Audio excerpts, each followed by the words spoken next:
ஜிம்முக்கே போகாத ஒரு பர்சன் புதுசாக ஜிம்முக்கு போகணும், ஸ்டார்ட் பண்ணணும், ஃபிட்னஸ் பண்ண ஆரம்பிக்கணும் அப்படின்னு நினைக்கும் போது அதுக்கு எடுக்கிற டியூரேஷன் வந்து குறைஞ்சபட்சம் 3 மாதத்துலேருந்து 6 மாதம் டைம் எடுக்கும் நீங்கள் ஃபிட்னஸை ப்ராப்பராக லேர்ன் பண்ண. இன்றைக்கி இருக்கிற காலகட்டத்தில் ஒரு ஜிம் ட்ரைனரே பார்த்தீங்கன்னா அவரோட எக்ஸ்பீரியன்ஸை கேதர் பண்ணுறதுக்கு 3 வருஷத்துலேருந்து குறைஞ்சபட்சம் 6 மாதம் டைம் எடுக்குது. அப்படி இருக்கும்போது ஒரு கிளைண்ட்டு ஜிம்முக்கு போயிட்டு ஃபிட்னஸை பற்றி சில விஷயங்கள், அறிவியல் ரீதியான விஷயங்களை தெரிஞ்சுக்கிறதுக்கு குறைஞ்சபட்சம் 3 மாதத்துலேருந்து 6 மாதம் டைம் எடுக்கும். அவங்க பக்காவாக லேர்ன் பண்ணி அவங்க என்ன கோலை அச்சீவ் பண்ணுறதுக்காக ஜிம்முக்கு போனாங்களோ அந்த கோல் அச்சீவ் பண்ணுறதுக்கு குறைஞ்சபட்சம் 6 மாதத்துலேருந்து 1 வருஷம் டைம் எடுக்கும். அது வரைக்கும் பொறுமை வேணும். சில பேர் கேட்பாங்க, ஆஸ் அ ட்ரைனராக என்கிட்ட வந்து என்கொயரி வரும்போது கேட்பாங்க, என்னுடைய உடம்பை ரெடி பண்ண எவ்வளோ நாள் ஆகும், நான் வெயிட் குறைக்க எவ்வளோ நாள் ஆகும்னு கேட்பாங்க.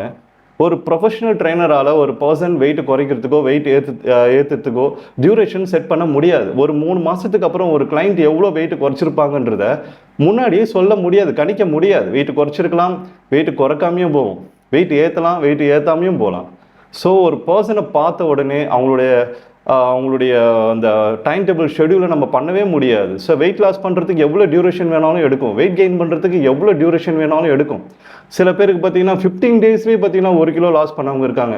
சில பேர் 3 மாதம் ஆகியும் வெயிட் லாஸ் பண்ணாமல் இன்னும் கண்டினியூ பண்ணுறவங்க இருந்துட்டு தான் இருக்காங்க. அப்படி இருக்கும்போது ஒரு ப்ரொஃபஷனல் ட்ரைனரால் டியூரேஷனோ இல்லை ஷெடியூல் பண்ண முடியாது.